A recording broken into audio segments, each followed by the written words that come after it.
with this kind of situation. For more analysis, we're now joined live by Shikha Dalmia, Senior Policy Analyst with the Reason Foundation. Good to have you with us. We have just heard from the Israeli Defense Forces spokesperson who says there's no need to justify their actions. Those actions include the deaths of several children. Do you think it's justified?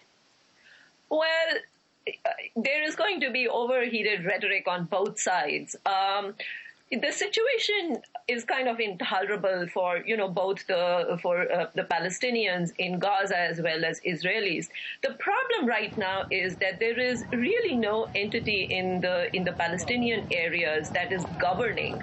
Hamas is not under the control of Fatah, and Hamas itself has lost control of Gaza with all kinds of radical organizations that are perpetrating, the kind of rocket fire that Israel has witnessed.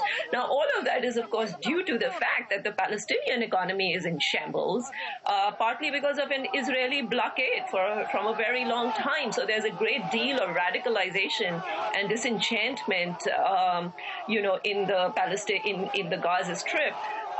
But Israel at this point, with the elections coming in January, Netanyahu cannot look like a weak president who's just sitting back and taking rocket fire from the Gaza Strip without really doing anything about it. And so, there have been a few casualties, but if Israel can keep the casualties under some control, or civilian casualties under some control, I think Israel could get away with this. Now, I just want to touch a little bit on what you talked about the Prime Minister Netanyahu, his upcoming re-election. What can you tell us about the timing of these attacks, bearing in mind that these elections are on their way? Well, that's a very good question. Israel has been looking for a long time to find an excuse to go into Gaza and clear up the terrorist network that has kind of sprouted up over there in the last 2 years since it was there last.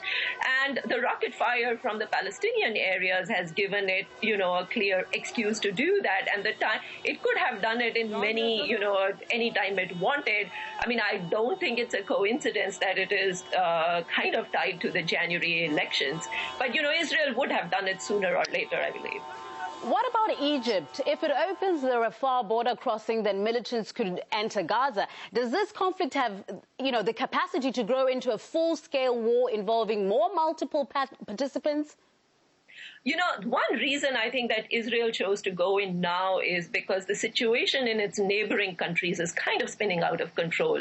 It used to be able to count on Egypt and Hosni Mubarak to keep Hamas and Gaza somewhat in check. Iran was, not in quite a fragile state as it is right now. And Syria is, of course, exploding. And I think Israel actually wanted to do something in Gaza before these old arrangements still have some staying power and are not completely overturned by new regimes that come in place. Now, there are huge risks involved, and one of them you just stated, which is that if Egypt opens its border crossing with Israel, there could be all-out war. I don't think Egypt is really going to do that. I don't think Morsi has settled in well enough in his new role to be able to pick a big fight with Israel, and it will be a big fight. I mean, I don't see the U.S. in any way backing away from its support of Israel. Obama might not want to be dragged into this conflict right now, but I think if the push comes to shove, I think the U.S. will stand behind Israel, and I don't think Egypt can afford that right now. We're following this story very closely. Shikha Dalmia, Senior Policy Analyst with Reason Foundation. Thank you for your time.